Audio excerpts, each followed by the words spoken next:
Magandang araw po sa inyong lahat, lalong-lalo na po sa mga giliw nating tagapakinig. Sa araw po na ito ay mapapakinggan po natin ang kwento ng mag-amang sina Delphine at Atong. Bata pa lang si Atong ay tumutulong na siya sa paglalako ng asin ng kanyang ama na si Delphine. Magmula nang mamatay ang kanyang asawa, ay mag-isa niya nang binuhay ang kanyang anak. Isang araw ay biglang humina ang kita nila sa asin. Hanggang isang araw ay may nakapagsabi sa kanila na meron pa silang isang baryo na hindi pa napaglalakuan ng asin. Dahil sa malaki raw ang kikitain nila sa baryong yon, pinuntahan yun ng mag-ama. Dito nila makikilala ang isang kapitan na magbabawal sa kanila na maglako ng asin sa lugar na yon. Ano kaya ang lihim na matutuklasan nila sa baryong yon? Magagawa kaya nilang matalo ang pinuno ng mga aswang na asbo?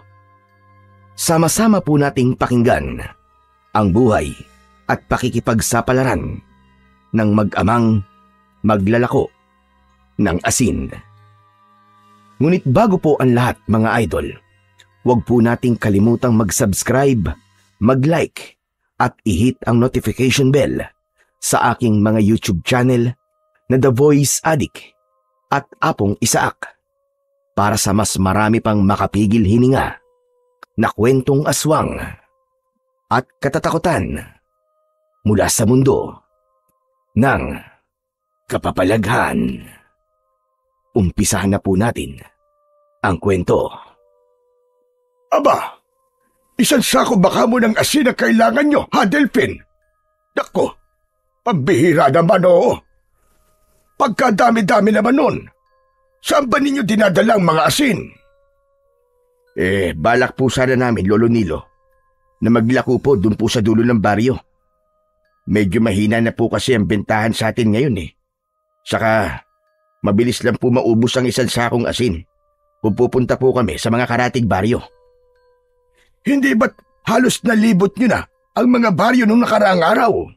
Baka naman malayo na ang marating ninyo niyan. Abay, mag-iingat kayo. Kahit matagal na akong nakatira sa lugar na ito, meron pa rin na mga lugar na hindi dapat pinupuntahan ng mga tao. Lolo Nilo, kahit saan naman po ako makarating, ay nasisiguro ko naman na palagi kami ligtas. Kaya naman wag na ho kayong masyadong mag-alala. Isa pa, maglalako lang naman po kami ng asin eh.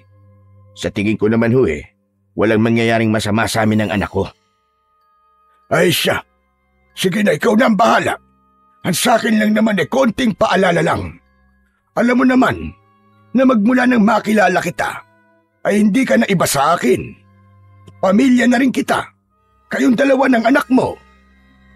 Teka, diyan ka muna, titignan ko lang. Nako, paano ba to, Delphine? Isang sako na lang pala ng asin ang natitira sa bodega ko. Ayos lang po yun, Lolo Nilo. Ang mahalaga po meron kaming ilalako ng anak ko. Teka, Delphine, nasa na ba ang anak mo si Atong?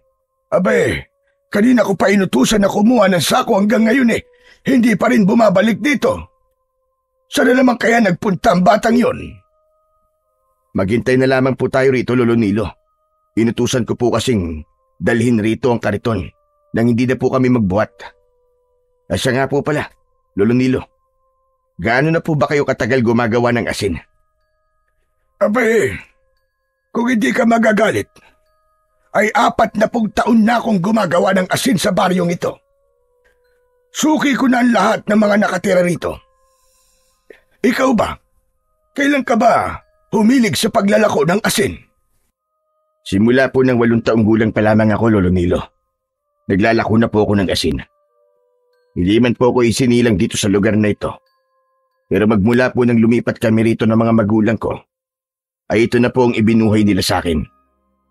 Sayang nga lang po at maaga silang nawala sa mundong to. Kaya ang lahat po ng kanilang mga iniwan, ay ako na po nagpatuloy. Lalo na po nang mamatay ang asawa ko. Mabuti naman pala kung ganon. Hindi ka nagpatalo sa pagsubok ng buhay. Pero nitong mga nakaraan na araw, medyo humina na talaga ang bentahan ng asin. Hindi ba kayo kinukulang sa panggastos yung mag-ama? Hindi naman po. Sa awa naman po ng Diyos, nakakaraos po kami ni Atong. Kayo po ba? Hindi po ba naapektuhan ng pagawaan nyo ng asin? Hindi naman. Sadya lang talagang dumadating ang araw na mahina ang kita. Ganun naman siguro kapag dumarami na ang kalaban sa negosyo. Ay, teka nga pala, sandali lang Delphin. Wala pa ba si Atong? Tay! Lolo Nilo, nandito na po ako! Ay, salamat naman at dumating ka na. Bakit ba ang tagal-tagal mo, anak? Kanina ka pa namin hinihintay ni Lolo Nilo mo. Natagalan po ako kasi meron po akong tinulungan na kalapati. Naipit po siya sa kahoy kanina, kawawa naman po. Mabuti na lang po at nagawa pa rin po niya makalipad. Sa tingin ko po tagahatid po siya ng sulat. Nakita ko po kasi yun sa kanyang paa. Mabuti naman at tinulungan mo, anak. Saka, hindi mo ba binasa ang sulat? Naku, hindi po, tay. Hindi naman po para sa akin yun. Ang gusto ko lang po ay makatulong. Baka po kasi mahalagang impormasyon ang daladala po niya. Ay nako, pambihira talaga ang anak mo, Delphin. Manang-mana sa iyo. Masyadong matulungin sa mga hayop. Sa tingin ko, Atong, ang kalapating iniligtas mo kanina ay sa akin. Yun ang ginagamit ng anak ko para magpadala na sulat sa akin. Hala, ay sige na. Kunin nyo na ang asin at baka tanghaliin pa kayo sa pagtitinda. Basta mag-iingat na lamang kayong dalawa, hane. Maraming salamat po, Lolo Nilo. Walang anuman yon, Delphin. Ang mabuti pa, ay saka mo na lang ako bayaran. Ipaubos nyo na muna yan. Sige o, kukunin ko na po ito Lolo Nilo. Sige, kunin mo na. Agad na yumuko ang may 40 taong gulang na si Mang Delphin para buhatin ang isang sakong asin. Inilipat niya yon sa kariton na hawak naman ng kanyang anak na si Atong. Magmula nang mamatay ang kanyang asawa, ay mag-isa niya nang itinaguyod ang kanyang anak. Mahilig din siyang gumawa ng mga agimat na natutunan naman niya sa namatay niyang si Lolo Felix. Si Atong naman, na edad 10, ay matagal nang tumigil sa kanyang pag-aaral. Sakitin kasi siya nung bata pa. Kaya ang pagtulong na lamang sa kanyang ama ang naging libangan niya upang hindi siya malungkot. Pakiramdam niya kasi ay pabigat lamang siya sa kanyang ama kapag mananatili lamang siya sa bahay. Bata pa lang ay mahina na ang kanyang baga. Kaya para hindi mag-alala ang kanyang ama, ay palagi siya nitong isinasama sa paglalako. Nagpapahinga lamang sila kapag sinusumpong na naman siya ng hika. Ayon sa kanyang ama na si Mang Delphin, ay mawawala lamang ang lahat ng nararamdaman niya kapag naibigay na sa kanya ang inaalagaan nitong agimat. Maya-maya pa, habang tinatahak nila ang daan sa mabatong kalsada, ay umalingaw-ngaw na ang sigaw ni Atong. Asin! Bili na po kayo ng asin, mga suki! Bili na po kayo! May asin na po ulit kami! 10 piso lang po ang isang takal sa baon ng nyog! Murang-mura na po! Baon ng nyog ang kinagisnan nilang kagamitan para sukatin ang ibinibenta nilang asin. Habang naglalakad, ay panay din ang sigaw ni Delphin. Ang baryo ng Bunti ay sagana sa alamang o maliliit na hipon na ginagamitan nila ng maraming asin. Kaya nakapagtataka na sa mga oras na yon ay hindi na bumibili ang mga tao ng asin sa kanila. Nang mainip si Atong sa paglalakad, ay hindi niya maiwasan ang hindi kausapin ang kanyang ama. Tay, di po ba ang asin po ay gawa sa tubig dagat? Baka kaya po walang bumibili po sa atin ng asin ay dahil madalas na po na may natatagpuan na patay na tao sa dagat. Siguro nga'y dahil doon, anak. Hindi ko alam kung bakit, na marami nang natatagpuan na bangkay sa dagat na malapit sa pagawaan ng asin ni Lolo Nilo. Nakapagtataka kasi na sunod-sunod ang mga namamatay na lalaki sa baryo natin. Tay, bakit po kaya marami na po ang pinapatay na tao sa lugar natin? Hindi na po ba sila natatakot sa parusa ng Panginoon Diyos? Tama ka. Hindi na siguro sila natatakot sa Panginoon Diyos, anak. Wala na silang konsensya. Ang inaalala ko lang naman, halos lahat ng mga natatagpuan na bangkay sa dagat ay puro mga tindero ng asin. Kaya nag-aalala na rin ako sa kaligtasan natin dalawa. Ano kayang meron sa kanila? Siguro po, Tay, ang may gawa po nun sa kanila ay kakumpetensya nila sa paglalako ng asin. Marahil, hindi po natin kailangan matakot, Tay, dahil wala naman po tayong ginagawang masama eh. Basta anak, palagi kang hihingi ng gabay sa Panginoon Diyos para palagi niya tayong ingatan at iiwas sa lahat ng uri ng kapahamakan. Opo, Tay, palagi naman po ako nagdadasal eh. Palagi ko rin po kayong isinasama sa mga panalangin ko. Ang bait naman ng anak ko. Maraming salamat. Sana anak, lumaki kang mabuting tao. Magmula nang may sunod-sunod na natatagpuan na patay sa dagat, ay naging mahina na ang benta ng asin. Isang misteryosong pagkamatay ng mga tindero na hanggang ngayon ay hindi pa rin nalulutas. Marami ang lumalabas na hinala, ngunit wala pa namang napapatunayan. Maya-maya pa ay muling ipinagpatuloy ni Delfin ang pagtutulak sa kariton. Panay din ang alok nila sa mga tao na dumadaan. Subalit, tinitignan lamang sila ng mga ito. Kaya naman, hindi na nakatiis si Atong at muli siyang nagsalita. Ay, magpahinga na po muna tayo. Para po kasing nakakapagod na ang init ng sikat ng araw. Ganun ba, anak? Sige, ititigil ko tong kariton pagdating natin sa tapat ng tindahan ni Emily. Bibili na rin tayo ng maiinom mo, saka ng tinapay na makakain natin. Sigurado akong nagugutom ka na dahil hindi ka naman nag-almusal kanina eh. Tumango si Atong sa sinabing yun ng kanyang ama. Kasunod ng malalim na buntong hininga habang sakay siya ng kariton na tulak-tulak ni Mang Delfin. Ginagawa yun ni Mang Delfin para hindi mapagod ang kanyang anak sa paglalakad. Lumipas pa ang ilang minutong pagtutulak niya ng kariton ay wala pa rin na bumibili sa kanila ng asin. Maya-maya pa ay natanaw niya na ang tindahan ni Emily. Pagkarating nila sa tindahan ay agad na bumaba si Atong sa kariton. Naupo siya sa mahabang bangko na gawa sa kahoy. Pagkatapos si Delfin naman ay dumukot ng pera sa bulsa ng kanyang pantalon at tinawag ang may-ari ng tindahan. Emily! Emily, pabili nga ako ng 2 tinapay at 2 soft drink. Oh, ikaw pala, Delfin. Sige, hintayin mo ako dito at kukuha muna ako ng soft drink. Agad na kumilos ang may 40 taong gulang na si Ginang Emily. Ito ang nagmamay-ari ng nag-iisang tindahan sa bukana ng baryo ng Bunti. Matagal na itong nakatira doon, kaya't sanay na sila kay Emily. Bihira itong magsalita at hindi madalas na lumalabas ng bahay dahil ayon sa mga tao na nakakakilala sa babae ay wala raw itong maaasahan na magbabantay sa tindahan nito dahil walang pamilya si Emily. Pagkalipas ng ilang minuto ay iniabot na sa kanya ang binibili niyang 2 tinapay at 2 soft drinks. Oh, heto Delfin.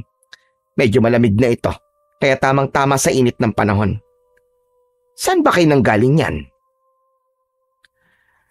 Nakalampas na kami kanina sa 2 baryo. Saglit lang kami nagpahinga ng anak ko. O anak, halika rito. Kunin mo na tong tinapay at soft drinks mo. Tumayo si Atong para tanggapin ang ibinibigay sa kanya ng kanyang ama. Pagkatapos ay naupo na rin si Delphine sa bangko sa tabi ni Atong, habang si Emily naman ay nakaupo rin sa loob ng tindahan nito. Pinagmamasdan nito ang mag-ama sa katitingin sa kariton nila. Mukhang hindi pa kayo nakakaubos ng asin ha. Teka, saan niyo ba balak na pumunta? Hindi ko pa nga alam, Emily. Bahala na. Kung hindi man maubos, ay uuwi na rin kami kagad. Mahirap na, baka maabutin pa kami ng karpyo sa daan. Abay, tama lang. Lalo pat kasama mo ang anak mo si Atong. Menor de edad pa naman yan. Kung hindi naman sana sa mga lalaking pinapatay dito sa baryo natin wala naman sanang karpyo. Tama ka dyan, Emily. 6:00 pa lang ng gabi, nasa loob na ng bahay ang mga tao. Hindi na tuloy nagagawa ng mga bata ang masasayang paglalaro sa labas ng bahay kapag maliwanag ang sikat ng buwan. Hay nako, sinabi mo pa. Masyado ng tahimik ang baryong ito. Kaya kung minsan, parang nakakalungkot na rin na tumira rito. Habang nakikinig si Atong sa pag-uusap ni namang Delphine at Emily, kinalabit niya ang kanyang ama at iniabot ang bote ng soft drinks para ibigay yun sa babae. Nang matapos sila sa pagkain, ay nagpaalam na rin si Mang Delphine kay Emily. Tumayo siya at nilapitan ang naghihintay nilang kariton. Akma na sanang itutulak niya ang kariton nang maramdaman niya ang kamay ni Atong sa laylayan ng kanyang damit. Tay, wag na po kaya tayo muna magtinda. Halos nalibot na po kasi natin ang baryo pero wala naman pong bumibili sa atin ng asin Umuwi na lang kaya muna tayo sa bahay, tay. Magpahinga na lang po muna tayo. Aba, bakit naman anak? Maaga pa naman, di ba? Paano po naman kasi? Kanina pa po tayo nagtitinda pero konti lang po ang nababawas sa asin natin. Inaalala ko lang naman po na baka mapagod lamang kayo sa pagtutulak po ng kariton. Idagdag niyo pa po ang bigat ko dahil nakasakay po ko dyan Ay nako, wag mo nang isipin yun anak. Kahit na kailan ay hindi ako mapapagod sa pagtutulak ng kariton. Kahit nakasakay ka pa. Teka, sandali nga lang. Sa tono ng pananalita mo alam ko na kung saan na naman pupunta ang usapan natin na to Hindi ka sa pabigat anak ha.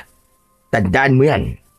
Anak kita Lahat ay gagawin ko para sa'yo dahil mahal kita.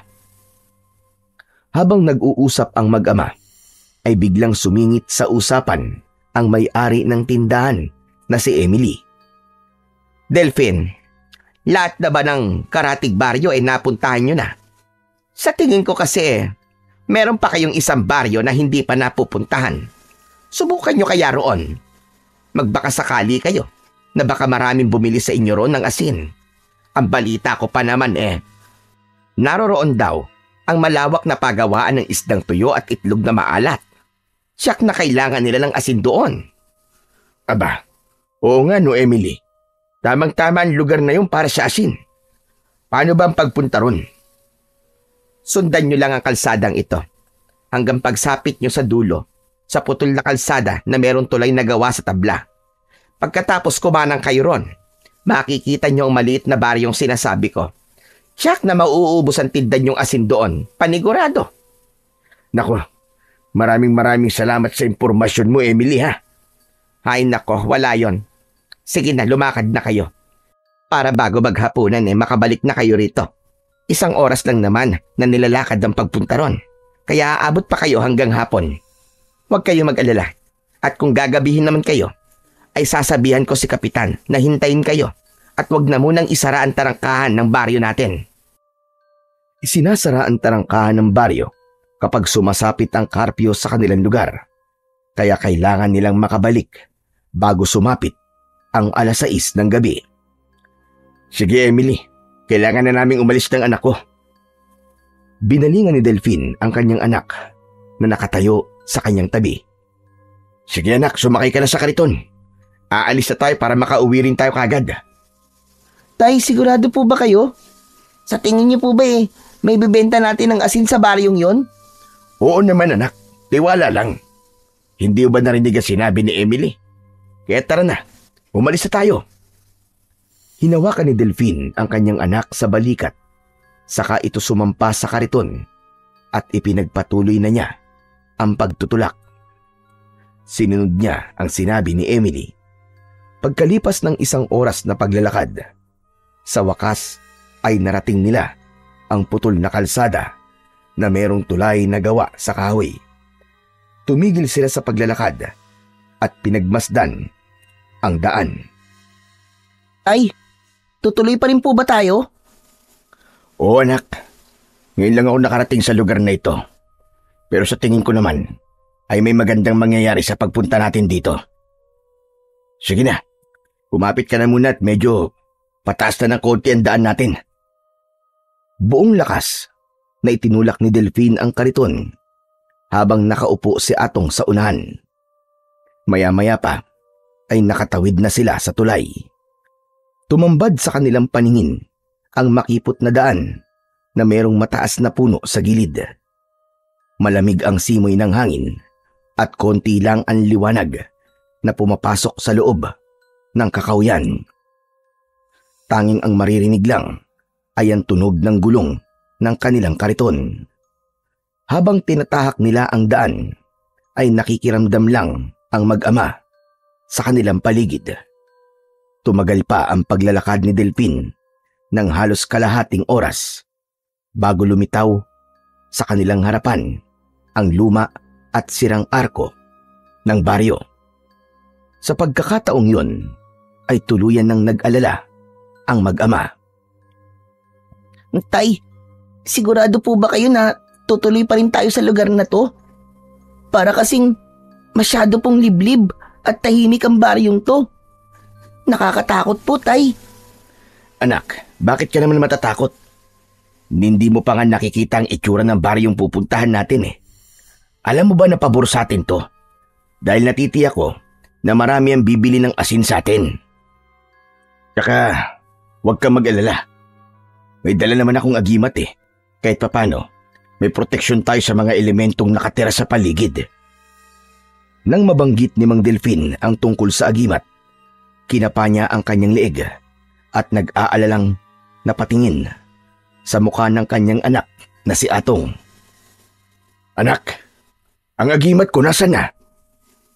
Saglit na nag-isip si Atong dahil hindi niya maalala kung saan ba niya nakita ang kwintas ng kanyang ama. Tay, parang nakita ko po ang agimat nyo sa ibabaw ng lamesa kanina. Akala ko po nakuha nyo yun eh. Anak na nga. Bakit hindi mo sa akin pinaalala, anak? Nakalimutan ko tuloy isuot.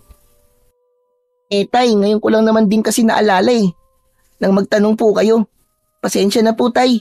Nawala rin po kasi sa isip ko eh. Anak ng teteng, oo. Paano na to ngayon? Yung pa naman ang inaasahan ko mabisang proteksyon laban sa mga masasamang elemento na nakatira sa mga ganitong klaseng lugar. Hindi pa naman natin mababalikan yun dahil masyado na malayo ang lugar na to sa bahay natin. Pwede naman po tayong magtinda ng asin, Tay eh, kahit hindi niyo po dala ang agimat. Pero kapag suot ko ang agimat ko, anak, saka lang din mapapanatag ang loob ko. Pero Tay, kayo na rin po ang nagsabi, di ba, na palagi po tayong ginagabayan ng Diyos. Kaya, ano po ang inaalala nyo? Kanina nga po, natatakot din ako. Pero nang tumawag po ako sa Panginoon, bigla pong nawala ang pag-aalala ko. Kaya Tay, magtiwala lamang po tayo sa Diyos. Siguro naman po walang mangyayaring masama sa atin doon. Isang malalim na buntong hininga ang pinakawalan ni Delphine bago sumang-ayon sa kanyang anak. Ipinagpatuloy niya ang pagtutulak habang si Atong naman ay kampante nang nakaupo sa unahan ng kariton. Itinuon na lamang ni Delphine ang kanyang paningin sa unahan ng daan. Pagkalampas nila ng arko ay bumungad sa kanila ang kakaibang presensya ng paligid. Tahimik at dikit-dikit ang bahay, ngunit gawa ang mga yon sa dahon ng nyog at kugon naman ang bubong. Sa unang pagpasok pa lang nila sa baryo, ay agad na tumigil ang mga tao sa kanilang mga ginagawa. Tay, bakit po kaya ang sama po ng tingin nila sa atin? Natural anak, dayo tayo rito eh. Ngayon lang tayo napunta sa lugar na to. Huwag mo na silang pansinin. Sige na. Simulan mo na sumigaw. Alukin mo na sila ng asin. Sige po, Tay. Asin! Asin po kayo riyan! Ate, kuya, bili na po kayo ng asin namin. 10 piso lang po ang isang takal sa baon ng nyog. Bili na po kayo. Walang reaksyon na nakatingin lang ang mga tao kay Atong.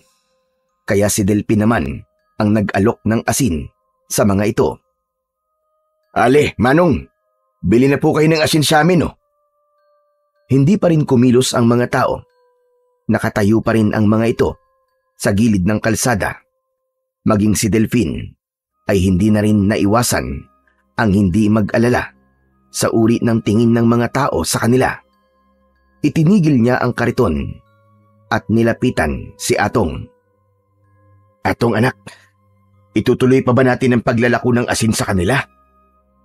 Mukhang hindi sila masaya na nandito tayo, anak. Siya nga po, Tay. Nakakatakot po ang mga tingin nila sa atin. Akala ko po ba nagtutuyo po ng isda ang mga tao rito. Bakit kaya kahit isa, wala po akong nakitang nakabilad na isda sa paligid? Mukhang may mali nga sa lugar na ito, anak. Pero ito ang lugar na itinuro sa atin ni Emily. Bakit kaya nagkaganito ang lugar na ito? Tay, bumalik na po kaya tayo. Umalis na po tayo rito, Tay. Bigla po akong kinabahan sa kanila eh.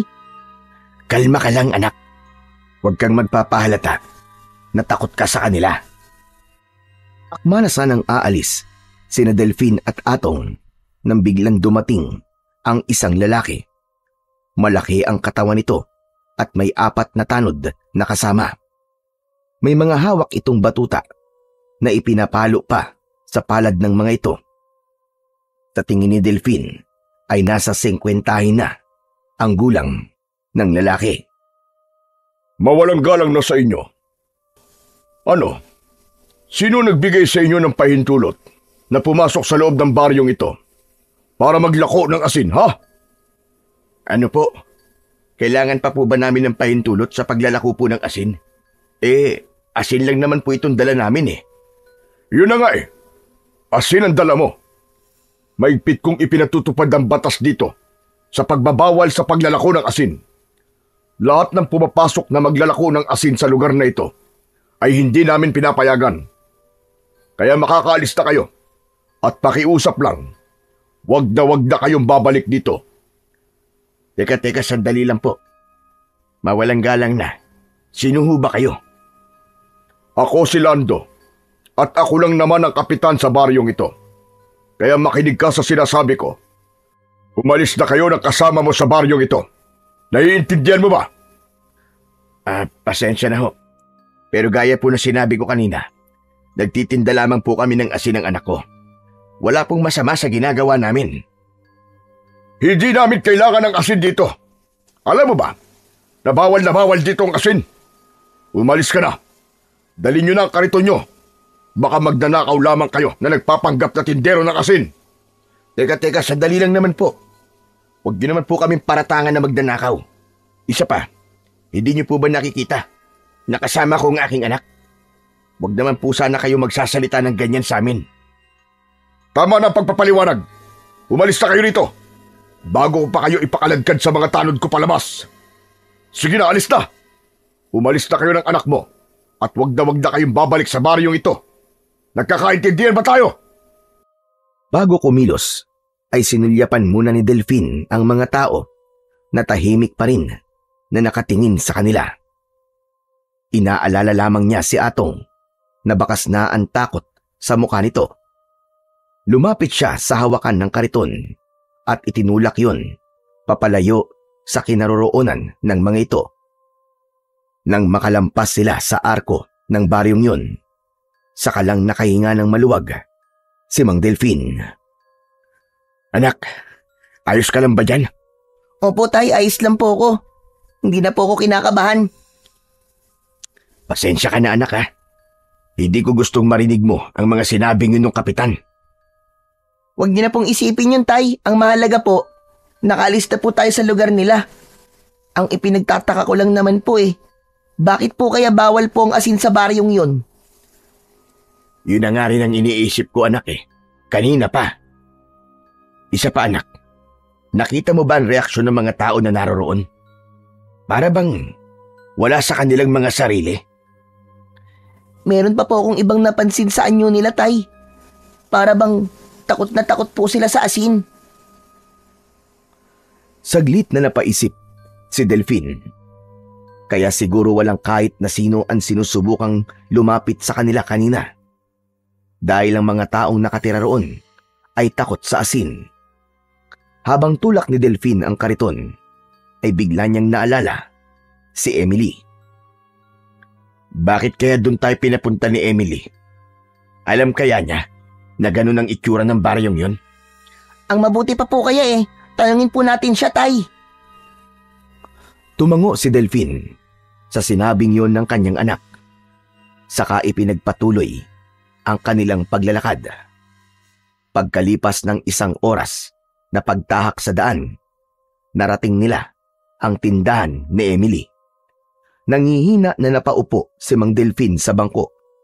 Samantalang si Atong naman ay bumaba ng kariton at tumabi sa kanyang ama. Tay, wala man lang po tayo na ibenta na asin. Paano po natin mababayaran si Lolo Nilo? Bahala na, anak. Sa ibang araw na lamang natin siya mababayaran. Teka, nasan kaya si Emily? Pambihira. Napagod lang tayo at nabulyawan pa ng Kapitan Lando na yun. Alam mo, anak, sa tingin ko, takot sa kanya mga taong nandun Sa tingin ko nga rin po, Tay Nabigla rin nga po ako sa mga sinabi niya kanina sa atin. Pinagbintangan ba naman tayo na magnanakaw? Para lamang mapilitan tayong umalis doon. Habang nag-uusap ang mag-ama, ay lumabas sa tindahan si Emily. Nang makita sila nito, ay bahagya pa itong nagulat. Kaya naman, dala ng pagtataka, ay lumapit pa ito mismo sa kanilang harapan at agad na nagtanong. Oh, Delphine, Atong, anong nangyari sa lakad niyong dalawa? Bakit narito na kayo? Naubos na ba ang tinda niyong asin? Ay nako, hindi yun ang nangyari, Emily. May nangyari sa amin doon, kaya bumalik kami kagad at hindi na nakapaglako ng asin. Mali kasi ang sinabi mo tungkol sa baryong yun Hindi magandang lugar na yun. Pinalayas pa kami ng kapitan at bawal daw na magtinda ron ng asin. Ang bihira. Bakit hindi mo naman sinabi sa akin na bawal pala maglako ng asin doon? Aba, teka. Paano magiging bawal ang asin sa baryong yun? Kailangan nila yun sa kanilang mga hanap buhay. Imposible naman yata yung sinasabi mo sa akin ngayon, Delphine. Aling Emily, totoo po talaga ang sinasabi sa inyo ng tatay ko. Nagulat po talaga kami sa baryong yun dahil malayo po yun sa itsura ng lugar na nabanggit po nyo kanina sa amin. Tsaka wala rin po kami nakitang pinatuyong isda doon. Pinagbintangan pa nga po kami ni Kapitan Lando na magnanakaw kaya napilitan na po kaming umuwi kagad dito. Pinagbantaan din kami ng anak ko na wag na raw kaming babalik doon kahit kailan. Dahil kung hindi, ay papakaladkad daw kami sa mga tanod niya. Hindi nga nagsasalita ang ibang mga tao na naroroon. Si Kapitan lang ang nakausap namin. Hindi talaga ako makapaniwalang bawal sa lugar na yon ang asin. Abay, imposible talaga yon. Ngayon lang yata ako nakarinig na bawal ang asin sa isang baryo. Maliban na lang kung merong ibang dahilan. Pero ang labo Malabo talagang paniwalaan. Halos lahat kailangan ng asin. Teka, sinunod niyo ba ang itinuro ko sa inyong direksyon? Oo naman. Wala namang ibang baryo na naroon di ba? Teka, nagkamali ka, Delphine. Meron pang isang baryo na naroroon. Kaya lang, sa unahan pa yon ng daan. Hindi kaya nagkamali kayo ng baryong napasukan? Ang alam ko kasi, merong isa pang baryo sa kabila ng daan, sa putol na kalsada. Aling Emily, paano naman po kami magkakamali ng baryo na napuntahan ni tatay? Sinunod naman po niya ang sinabi nyo. May posibilidad na nagkamali nga kayo ng baryong napasukan. Baka naman, tumawid pa kayo ng tulay. Aba oo, Tumawid nga kami ng tulay, Emily. Lagot na. Nagkamali nga kayo ng baryong napuntahan. Wala naman akong sinabi sa inyo na tumawid kayo ng tulay, di ba? Ang sabi ko sa inyo, pagkarating nyo ng dulo ng putol na kalsada sa may tulay, kumanan kayo, hindi ba? Diyos ko, hindi ko naintindihan ang direksyong sinabi mo kanina, Emily. Baka nga nagkamali kami ni Atong ng baryong napuntahan. O, kita mo na. At ang baryong napuntahan nyo ay baka tirahan ng mga aswang, kaya takot sila sa asin. Bigla ang pagbundol ng kaba sa dibdib ni Delphine nang maintindihan lahat ang mga sinabi ni Emily. Aswang baka mo, Emily? Teka. Pero imposible naman yata yun. Matagal nang walang aswang sa lugar na ito. Paano kung tama ang sinabi ko, Delphine? Paano nyo ipapaliwanag ang tungkol sa asin? Hindi kagad nakapagsalita ang mag-ama. Dahil doon ay nagkatinginan sila ni Atong. Alam ni Mang Delphine na karamihan sa mga nilalang ng dilim ay takot talaga sa asin. Kahit hindi pa siya nakakakita ng aswang, ay batid niya na ang mga ganong klaseng nilalang. Dahil sa mga naging kwento noon ni Lolo Felix sa kanya, kaya isang plano ang nabuo sa isip ni Delphine. Yun ay ang bumalik sa baryo upang masigurado kung tama ba ang hinala niya na mga aswang nga ang nakatira sa baryong yun. Teka, Delphine, ano na ba ang plano mo ngayon? Bala ko pa sana magtinda ng asin. Kaya lang, parang masyado ng mahaba ang araw na to para sa amin ni Atong. Bigla ko napagod sa mga nangyari sa amin kanina. Baka kailangan na muna naming umuwi para makapagpahinga. Mabuti pa nga. Ipahinga nyo na lang muna yan. Pasensya na kayo. Ang gusto ko lang naman ay makatulong sa inyo. Hindi ko naman akalain na mangyayari sa inyo yon. Nakapanghihinayang talaga. Dahil hindi naman ganong klaseng baryo ang tinutukoy ko. Masaya ang lugar na sinasabi ko sa inyo. At talagang maraming tao na pumupunta doon. Hayaan mo na yun, Emily. Ang mahalaga ay ayos na kami ng anak ko. Maraming salamat pa rin sa'yo. Alam ko naman na nagmamalasakit ka lang sa amin ng anak ko. Tay, uwi na po tayo. Nagugutom na rin po ako eh. Sige na, Delphine. Umuwi na kayo. Pagkatapos magpaalam ni Delphine kay Emily, ay umalis na rin ang mag-ama sa tapat ng tindahan. Habang tulak ni Delphine ang kanilang kariton, ay bigla siyang tinanong ng anak niyang si Atong. Tay, sa palagay niyo po ba, aswang po ang mga nakatira sa baryong yon? Oo, anak. Ngunit kailangan muna nating makasigurado. Ano pong ibig niyong sabihin, Tay? Babalik tayo ron, anak. Kailangan ko lang maisagawa ang pagbibigay sa iyo ng agimat para ligtas ka sa lahat ng oras. Malaki rin ang maitutulong ng agimat sa kalusugan mo. Ano po bang klaseng agimat yun, Tay? Katulad po ba ng suot niyong kwintas? Hindi, anak. Ang agimat na ginawa ko para sa iyo ay kakaiba sa lahat. Kaya nga, matagal kong inalagaan sa usok ng kalan. Pero mga seers naman po ang nakita kong nakasabit sa bubong sa tapat ng kalan natin eh. Yun po ba yung agimat na tinutukoy niyo, Tay? Wala naman pong kakaiba ron ah. Anak, ang mga kabayong dagat na nakalawit sa bubong natin, yun ang agimat na may kakayahang pangalagaan ka laban sa mga aswang. Maniwala ka, anak, kakaiba yun. Talaga po?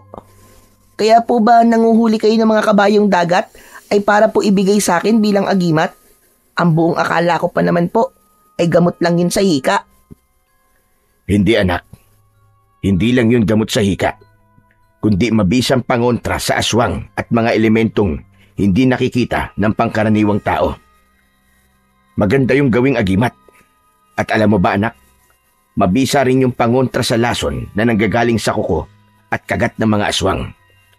Sa oras na maisuot mo ang pinatuyo na kabayong dagat o seahorse, magkakaroon ka ng kakayahan na kasimbilis ng kabayo.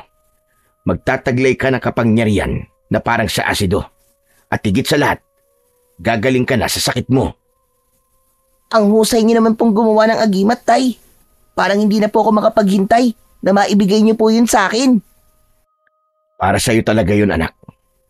Sige na, kumapit ka na mabuti at bibilisan ko ang pagtutulak ng kariton.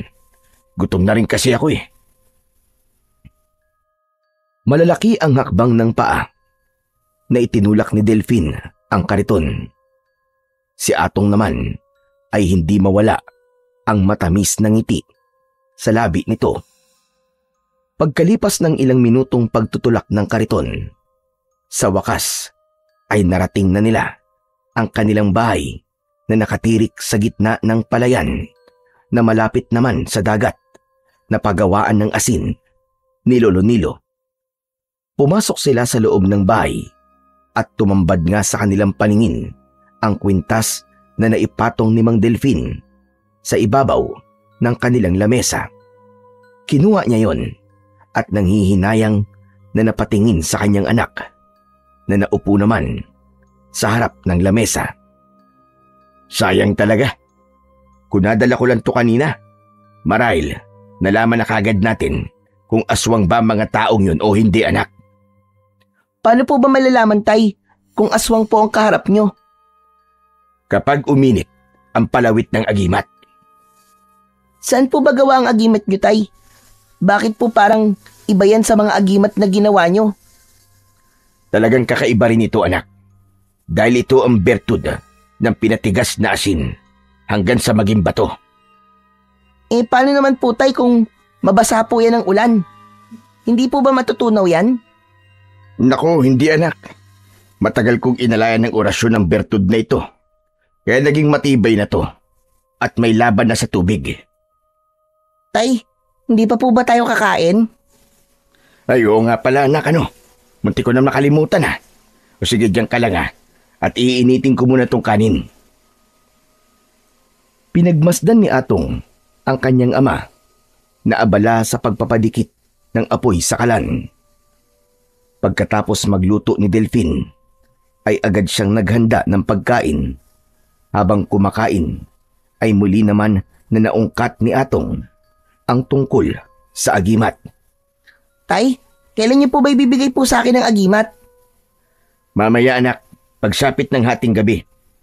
Sige na, kumain ka na kumain dyan para lumakas ang katawan mo. Opo, Tay. Itinuon na lamang ni Atong ang kanyang atensyon sa pagkain, habang si Delphine naman ay nag-aalalang napatingin sa kanyang anak. Isang malalim na buntong hininga ang pinakawalan ni Delphine bago tinapos ang pagkain.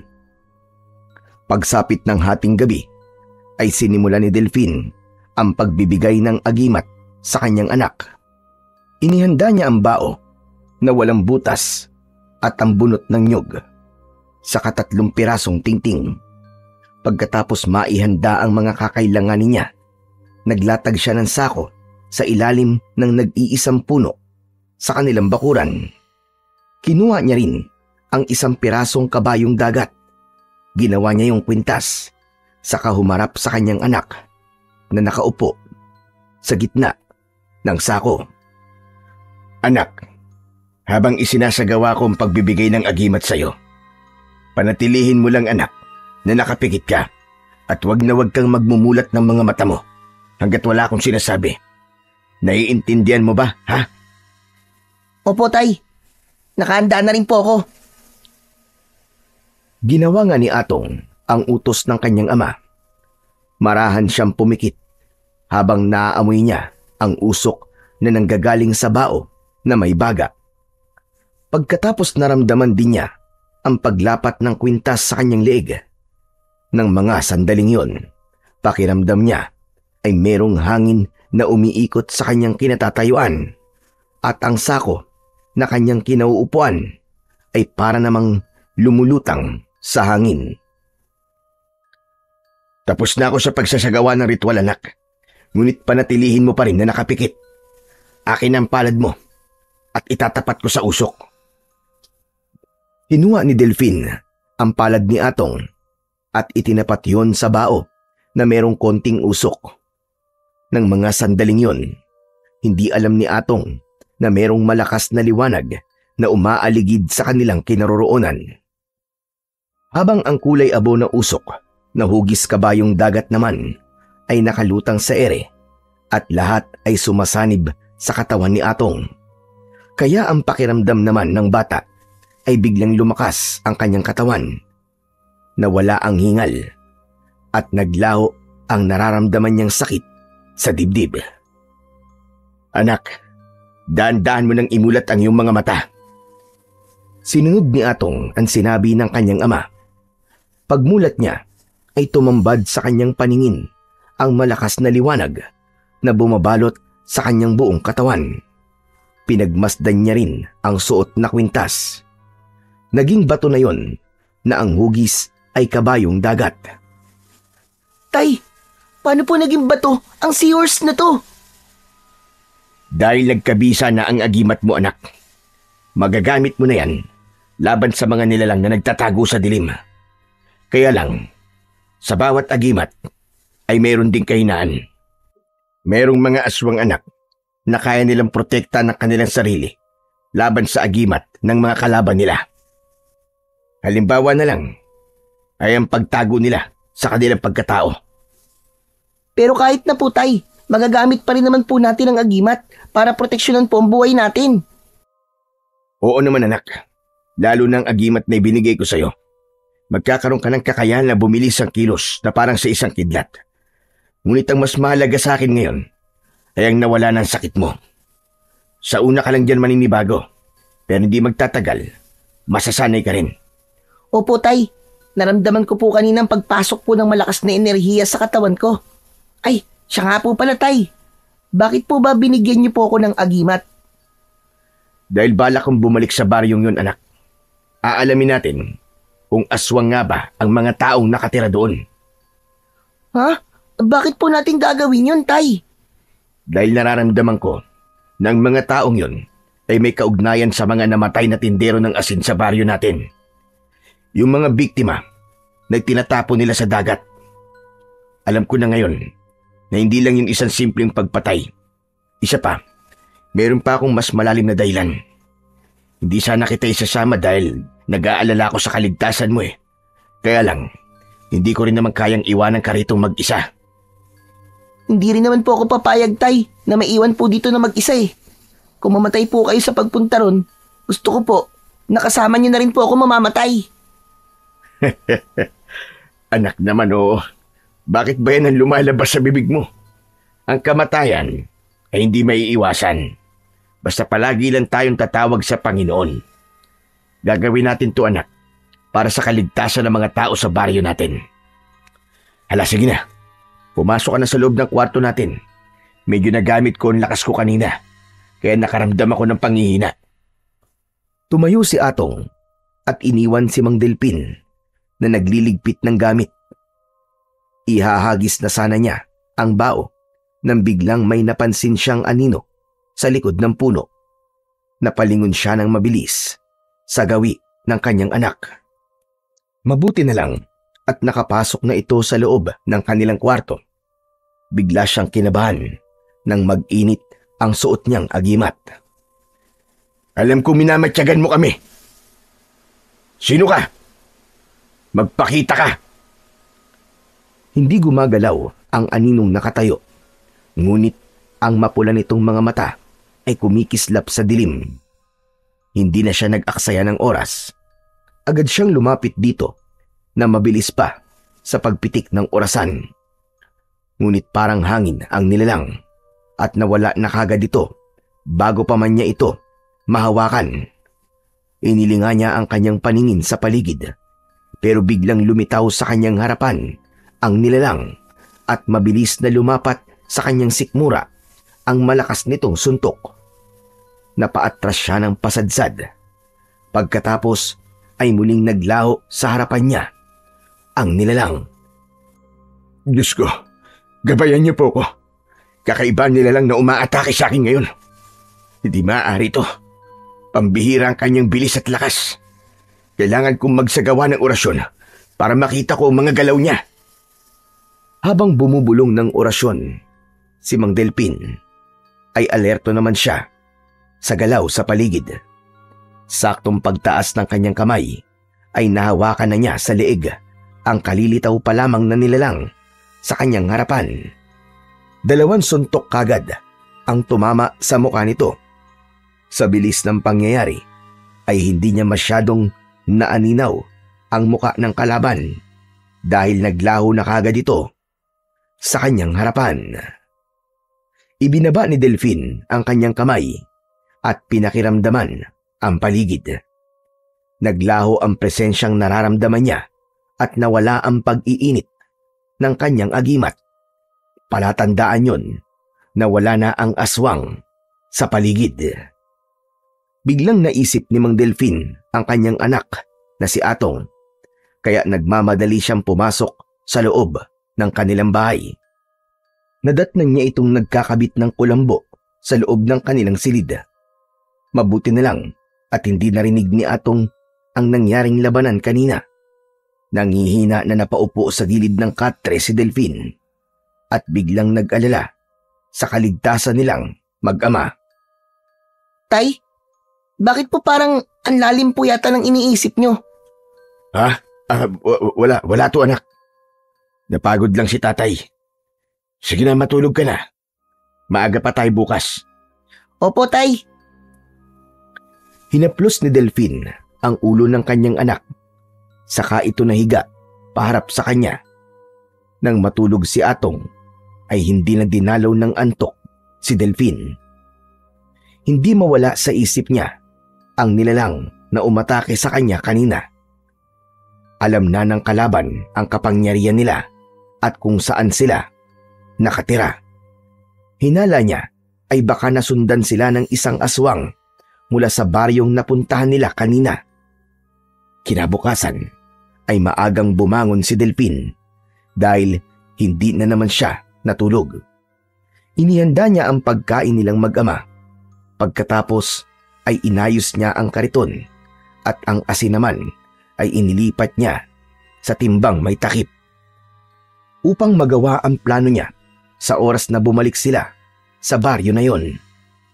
Bahagya pa siyang nagulat nang magsalita ang kanyang anak sa kanyang likuran. Tay, tutuloy po ba talaga tayo sa baryong yon? Oo anak, kaya maghanda ka na. Isipin mo na lang na gagawin natin to para sa kaligtasan ng mga tao. Siya nga po pala, tay. Kinain ko na po ang pagkain na inihanda niyo po kanina. Kayo po ba ay nagkape man lang, tay? Kumain na ako anak, kaya hindi na ako nagkape. Sige na, maligo ka na at aalis na tayo. Wag mong huhubarin ang kwintas mo at baka makalimutan mo rin yan, kagaya na nangyari sa akin kahapon. Opo, tay. Nahabol na lamang ni Delphine ng tingin ang kanyang anak habang papasok ito sa kanilang kubo. Saktong natapos na ang anak sa paliligo ay tapos na rin niyang ihanda ang kanilang mga dadalhin. Maya-maya pa ay pumikit siya at binigyan niya ng basbas na orasyon ang kariton at ang asin. Maya-maya pa ay lumapit na rin sa kanya ang kanyang anak. Kagaya ng nakasanayan ni Atong, naupo siya sa unahan habang tulak naman ng kanyang ama ang kariton. Hindi na sila dumaan sa tindahan ni Manang Emily. Ipinagpatuloy ni Delphine ang paglalakad.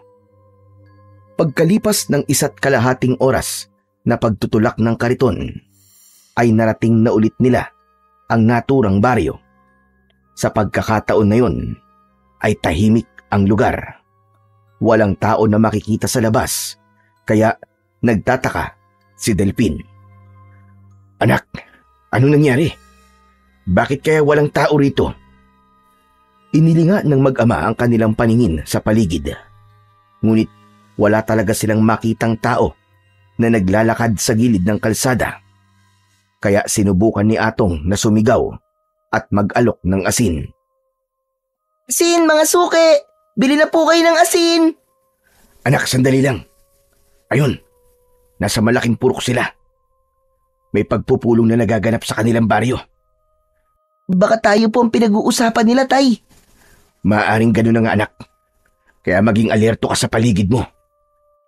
Dahil naman Sa malakas na pagsigaw ni Atong kanina, ay tuluyan ang nakuha ng mag-ama ang atensyon ng mga tao na nasa purok o bahay pulungan. Natigilan sina Atong at Mang Delpin nang biglang uminit ang kanilang suot na agimat.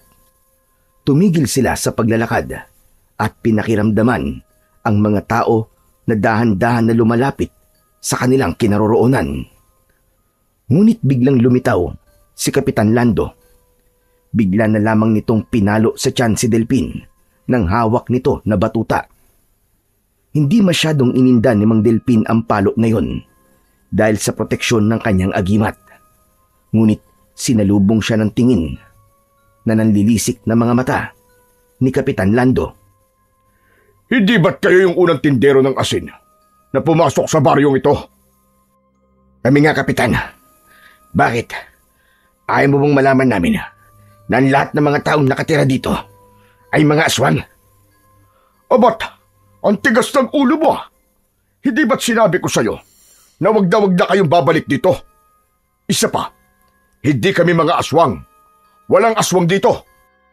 Ayaw lang namin ng asin dahil umiiwas sa mga tao rito na magkasakit sa bato. Hindi alam ni Delpin kung matatawa ba siya o maiinis sa katwiran na yon ni Kapitan Lando. Pero matapang pa rin siyang nakipagmatigasan dito at lihim na dumakot ng asin sa timba. Alam na namin, Kapitan, na kaya bawal ang asin sa lugar na ito ay dahil mga aswang ang lahat ng mga taong nakatira dito. Tama ba?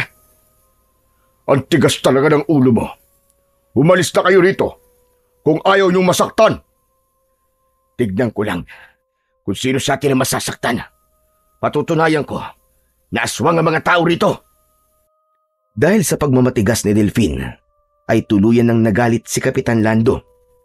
Inutusan nito ang 4 na tanod para kaladkarin sila palabas ng baryo. Isang tanod ang humawak kay Atong at 2 naman kay Delphin. Ngunit hawakan pa lang sana sila ng mga ito ay mabilis nang sinabuyan ni Delphin ng asin ang mga tanod. Ganon din si Atong. Napaatras ang mga tanod at halatang nasaktan sa tumamang asin sa katawan ng mga ito. Anak, gawin na natin ang plano! Umagitna sa loob ng kariton si Atong at dinakot ang mga asin saka isinaboy sa mga tao na naroroon. Lahat ng tamaan ng asin ay napapasigaw dahil sa sakit.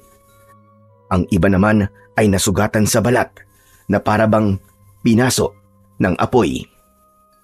Hindi pala mga aswang, ha? Anong masasabi mo ngayon, Kapitan Lando? Isang pagkakamali ang ginawa mo. Hindi mo dapat ginambala ang mga tao rito. Pagkasabi nito nun, ay agad na nagkagulo ang mga tao para sumugod sa kanilang mag-ama. Habang si Atong naman ay panay pa rin ang pagsasaboy ng asin sa mga ito. Napuno ng ingay ng mga boses na nasasaktan ang buong paligid. Sakalang naalala ni Delphin na mahina ang mga aswang kapag may presensya pa ng araw. Kaya sinamantala niya ang pagkakataon. Nilapitan niya ang mga tao at sinabuyan ng maraming asin. Si Kapitan Lando naman ay lumapit kay Delphin at hinampas siya nito ng batuta para pigilan siya. Ngunit mabilis na naiwasan yun ni Delphin at gumanti siya rito ng isang suntok sa tigkabilaan nitong tagiliran. Kasabay ng pagbuhos niya ng asin sa katawan nito. Kaya lang ay hindi nasaktan si Kapitan Lando at pinispisan lang nito ng kamay ang damit na nasabuyan ng asin. Walang epekto sa akin ang asin dahil hindi ako aswang. Ang mga tao rito ay tahimik na namumuhay. Subalit dumating kayo ng anak mo para manggulo. Nasisiraan na ba talaga kayo ng ulo? Hindi kami nasisiraan ng ulo, Kapitan Lando. Ginagawa lang namin ito para sa kaligtasan ng mga tao laban sa mga aswang na kagaya ninyo. Huwag ka nang magkunwari na hindi ka aswang. Alam ko na meron din kayong kapangyarihan para ikubli ang tunay niyong pagkatao. Malakas ang kutob kong kayo ang pumatay sa 7 lalaki na nadagpuan na nagpapalutang-lutang sa dagat. Wala kaming kinalaman sa binibintang mo. Dahil ang lahat ng mga tao na nakatira rito ay bantay sarado ko at wala silang inaargabyadong tao. Pero dahil sa ginawa mo, parang ikaw na rin ang humukay ng sarili ninyong libingan ng anak mo. Hindi mangyayari yung Kapitan Lando. Sisiguraduhin kong kayong lahat ang ibabaon ko sa hukay. Pagkasabi ni Delpin ay malakas niyang pinalabas ang kapangyarihan ng kanyang agimat. Ganon din si Atong na hindi na halos mahawakan ng mga tanod dahil sa nag-iinit nitong kapangyarihan. Kitang-kita ni Delphin ang pag-aalala sa anyo ni Kapitan Lando. Ngayong ka lumaban sa akin, Kapitan Lando, ipakita mong tunay mong anyo. Hindi pa man natatapos si Delphin sa kanyang pagsasalita, ay tumama na sa kanyang muka ang batuta ni Kapitan Lando. Napaatras siya, ngunit gumanti siya rito ng sipa. Naiwasan nito ang pag-atake niya at pinalo na naman siya ng batuta sa kanyang binti. Patuloy siyang umaatake kay Kapitan Lando, ngunit dumadaplis lang ang kanyang kamao sa hangin. Tinumbok siya nito ng batuta sa kanyang tiyan. Bumagsak siya sa lupa. Nakita naman ni Atong na nalalagay na sa panganib ang kanyang ama. Mabilis niyang inatake ng sipa sa muka si Kapitan Lando. Tumalsik ito ng 3 dipa at pasadsad na bumagsak sa lupa. Ang mga tao na naroroon ay agad nang sumugod sa kanila ng sabay-sabay. Kaya bago nakalapit ang mga ito sa kanila, ay inubos ni Atong ang asin sa mga ito. Bumagsak ang mga tao sa lupa. Nilapitan niya ang mga ito sa kasinipa isa-isa sa kanilang tiyan. Wala siyang pinalampas. Lahat ay nakatikim sa kanya ng suntok at sipa. Maya-maya pa ay muling nagsalita si Kapitan Lando. Hindi nyo alam ang ginagawa nyo, kaya tigilan nyo na ito! Wala silang kinalaman sa mga namatay na tao sa baryo nyo. Sinisiguro ko yan sa inyo. Magsisisi kayo mag-ama! Hindi kami magsisisi, Kapitan. Dahil ginagawa namin kung ano sa tingin namin ay tama. Isa pa, mga aswang sila na hindi na dapat mabuhay pa sa mundong ito. Ang dapat sa kanila ay mamatay. Hindi pinakinggan ni Delphin ang mga sinasabi ni Kapitan Lando. Umatake siya rito at tinamaan niya ito ng suntok sa muka at dibdib gamit ang kanyang kamao. Ngunit sa kabila ng pambubugbog niya sa mga tao, ay hindi na lumaban ang mga ito sa kanila. Sa halip ay lumuhod ang mga ito sa harapan nilang mag-ama at nakiusap na sila ay pabayaan ng mabuhay sa baryong yun dahil wala raw silang kasalanan sa pagkamatay ng mga tao. Bumangon si Kapitan Lando at galit na kinausap si Delphin. Huwag mong sayangin ang kapangyarihan mo. Dahil sa oras na mapatay mo ang mabubuting aswang, mawawala ng bisa ang agimat mo. Kilala kita. Natatandaan ko na ngayon kung saan kita unang nakita. Sa Kakahuyan, doon kita nakita. Ikaw si Delphin. Ang anak mo ay si Atong. Ikaw ang asawa ni Leia, tama ba? Ano ba ang pinagsasasabi mo? Naaalala ko pa noon, habang buwat mo ang asawa mo, na ang buong akala mo ay pinatay siya ng isang mabangis na hayop. Aswang ang pumatay sa kanya, Delphin. Hindi ko sinasabi sa iyo ito para pilitin ka maniwala. Pero sana naman, makita mo na mabuting nilalang ang lahat ng mga aswang na nakatira rito dahil ni minsan ay hindi nila kayo sinaktan. Dahil sa mga narinig, ay naluluwang nagtanong si Atong sa kanyang ama. Tay, totoo po ba sinabi ni Kapitan Lando?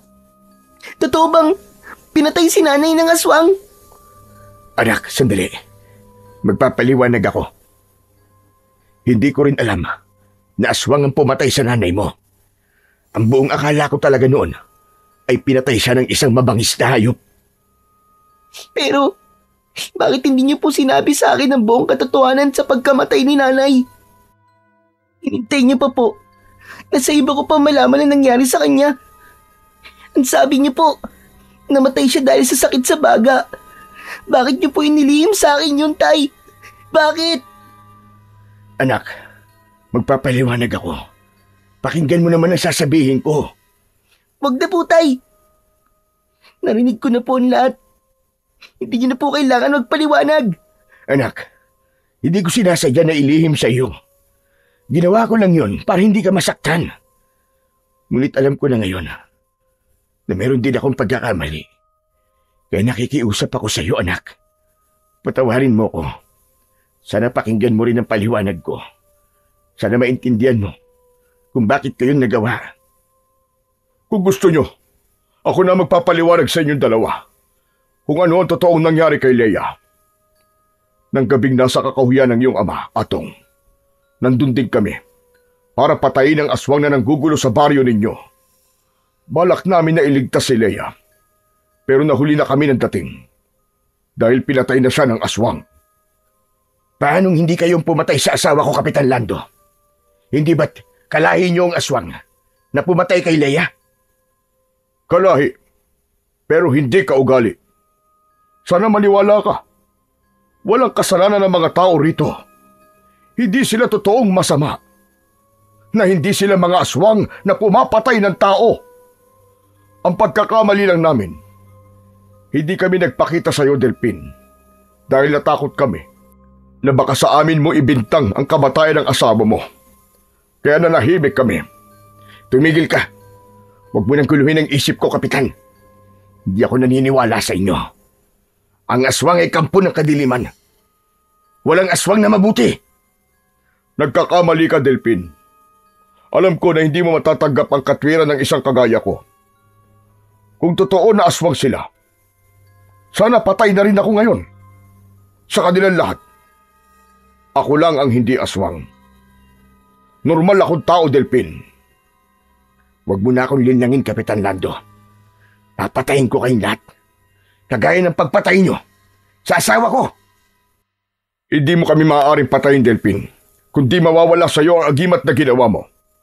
Ang agimat mong bertud ng asin ay isang malakas na sandata laban sa mga aswang, hindi ba? Kung masama talaga kami sa paningin mo, hahayaan namin na patayin mo kami lahat. Pero binabalaan kita. Sa oras na mapatay mo ang isa sa mga aswang na nandito, maglalaho ang bisa ng agimat mo. Yun ay dahil pumatay ka ng isang mabuting aswang. Pati ang kapangyarihan ng anak mo na si Atong, maglalaho rin na parang bula. Yan ang kahinaan ng bertud. Saglit na natigilan si Delpin at napatitig sa muka ni Kapitan Lando. Hindi niya alam kung dapat bang paniwalaan ang mga sinasabi nito. Pero kitang-kita niya ang takot sa anyo ng mga tao. Para bang may bahagi sa puso niya na nagsasabing pagkatiwalaan ang mga nilalang na nasa harapan niya. Paano nga kung nagkakamali siya? Paano nga kung ang mga taong sinasaktan niya ay ang mga nilalang na ang nais lang din ay mamuhay ng tahimik at totoong mabubuting aswang? Pinili nilang lumayo sa baryo dahil gusto nila ng tahimik na pamumuhay.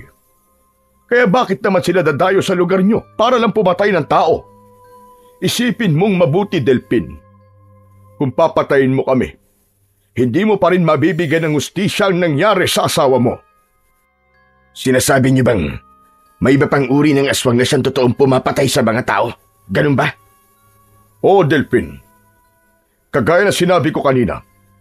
Isa pa, hayop lang ang pinapatay ng mga tao rito bilang pagkain nila. Kaya sigurado kung hindi sila gagawa ng mga ganung bagay. Nung una pa lang kayong nakarating dito, sana pinatay na nila kayo. Pero pinilit ng mga tao na lumayo sa inyo at hindi kumilos para saktan kayo. Hindi ba't ng mga sandaling yon, wala kang suot na agimat, tama ba ako? Kung tutuusin, hindi na nila hahayaan na makaalis kayo ni Atong dito ng buhay. Ngunit kagaya ng mga sinabi ko, hindi sila masasamang aswang. Intindihin mo naman sana ang sinasabi ko sa iyo. Para bang biglang natauhan si Delpin sa mga narinig na yon mula kay Kapitan Lando. Kung tutuusin nga naman, ay pwede na silang patayin noon dahil wala siyang suot na agimat. pero pinaalis lang sila at hindi sila sinaktan ng mga ito. Samantala, magmula nang marinig ni Atong ang tungkol sa sinabing yun ni Kapitan Lando, ay nakinig na lamang siya sa pag-uusap ng mga ito. Galit na galit siya sa pagsisinungaling ng kanyang ama, ngunit unti-unti niyang naiintindihan kung bakit nagawa yon ni Mang Delfin. Sa halip ay naging bukas ang kanyang isip upang suriin ang mga taong nakatira sa lugar na yon. Sa pagkakataong yon ay kitang-kita niya na nagsasabi ng totoo si Kapitan Lando. Kaya hindi na siya nakatiis at kinausap niya ang kanyang ama. Tay, umalis na po tayo rito. Pakiramdam ko po nagsasabi po sila ng totoo. Hindi sila masasamang nilalang, kagaya ng pinaniniwalaan natin. Ang pagkamatay po ni nanay ay ibang aswang ang may gawa nun sa kanya. Kung sino po may kasalanan, siya lang po ang dapat na managot at hindi na po natin kailangan mandamay ng ibang aswang. Dahil lamang sa kauri niya ang pumatay kay nanay. Tama ang anak mo, Delphin. Wala talaga kaming kasalanan. Kung ayaw mo maniwala ang mabuti pa, tanungin mo si Tatay Nilo. Dati, madalas kayong ikinikwento sa akin ni Tatay Nilo sa pamamagitan ng pagpapadala niya ng sulat sa Kalapate. Alam niyan tungkol sa lugar na ito. Anak niya ako at totoo na ako lang ang hindi aswang dito. Pinili ko na dito tumira upang bantayan sila at bigyan ng proteksyon laban sa kapwa nila aswang. Kaya sana, makatulong sa inyo sasabihin ni Tatay bilang patunay na nagsasabi ako sa inyo ng totoo. Hindi ako makapaniwalang may mga aswang pala na mabubuti.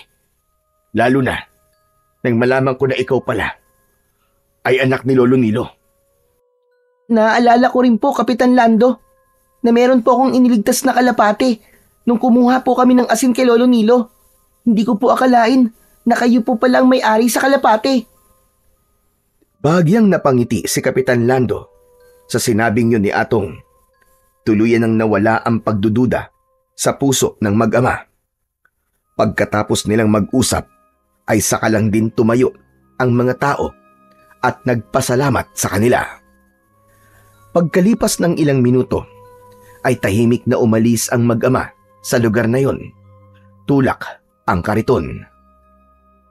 Habang binabagtas nila ang daan, ay walang gustong magsalita sa kanilang dalawa ni Atong. Nahulog sa malalim na pag-iisip si Delphin at biglang naalala na puntahan si Lolo Nilo sa paggawaan nito ng asin. Pagkalipas ng ilang oras, narating nila ang bahay ng matanda. Malungkot siyang napaupo at nakatanaw sa tabi ng dagat habang nakikita niya na abala ang matanda sa paghahalo ng asin. Si Atong naman ay naupo sa tabi niya habang naghihintay rin sa paglapit ni Lolo Nilo. Hindi nga nagtagal ay napansin sila ng matanda at agad itong lumapit sa kanila. Oh, nandito na naman kayo mag-ama. Naubos na ba ang asin ninyo? Kukuha na ba ulit kayo? Hindi po, Lolo Nilo. Gusto ko lang po kayong kausapin. Aba, tungkol ba saan ang pag-uusapan natin, Delphin? Tsaka, bakit malungkot ang mukha ninyo? Para bang nalugi kayo ng 1,000,000? Tungkol po sa baryong pinanggalingan namin ngayon, Lolo Nilo. Ang baryo ng mga aswang na bawal ang asin. Natigilan si Lolo Nilo at bigla rin sumeryoso ang muka. Nag-aalalang napatingin ito sa muka ng mag-ama. Kung ganun, narating niyo na pala ang baryo ng Anapuri. Naku, malayo na yun ha. Paano kayong nakarating doon? Yung tanong ko po muna ang sagutin niyo, Lolo Nilo.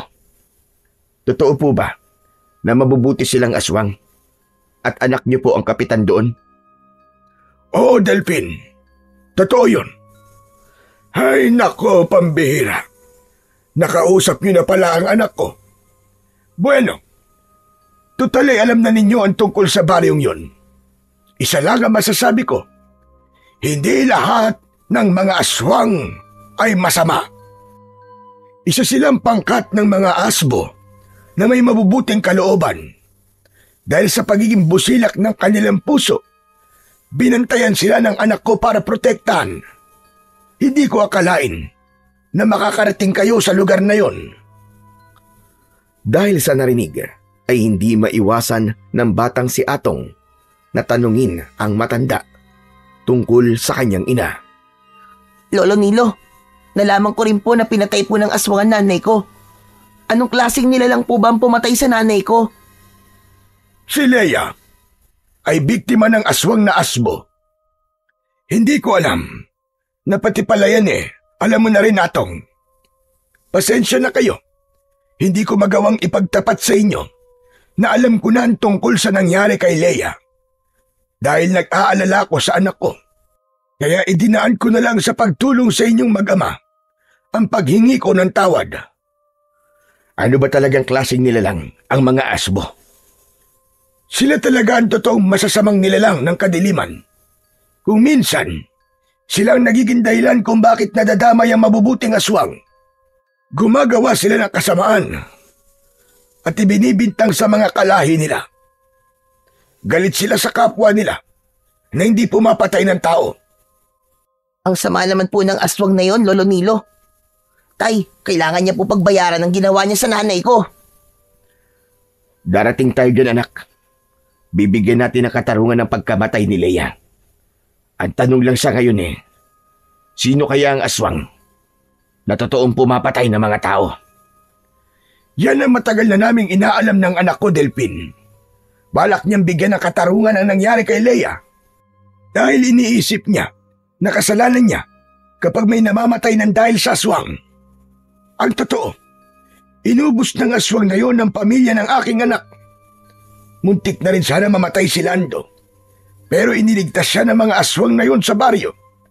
Kaya simula noon, doon na rin siya tumira para protektahan din ang mga ito laban sa kapwa nilang masasamang aswang. Kaya pala ganun na lamang ang pagbabantay ni Kapitan Lando sa lugar na yon. Lolo Nilo, naalala ko pala.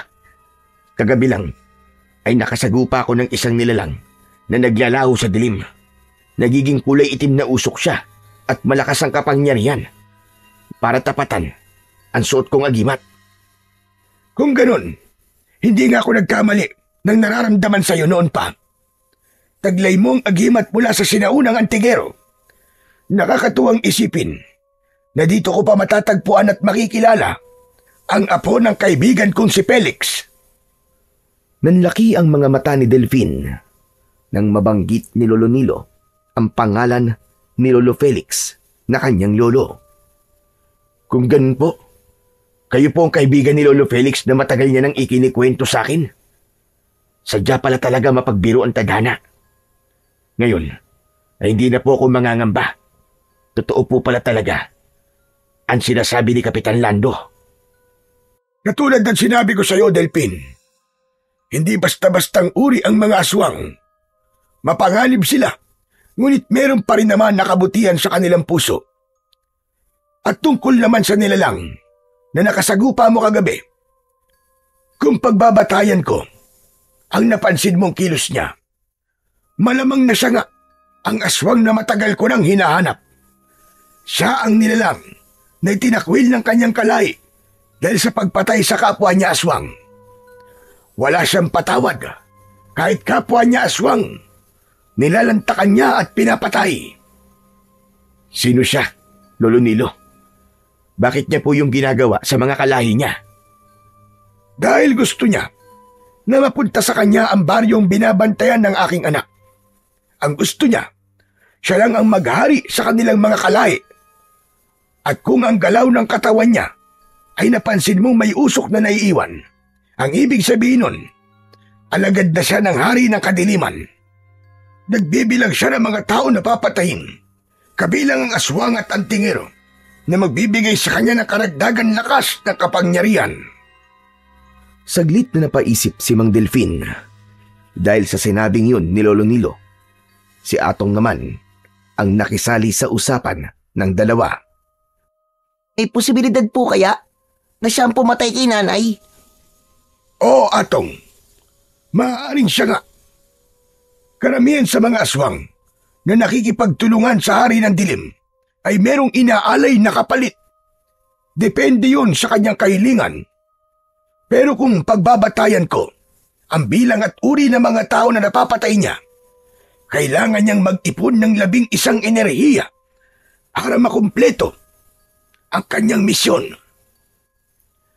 Kung kasama po si nanay sa 7 lalaki na napapatay niya, sa tingin ko po, wala na po silang lahat.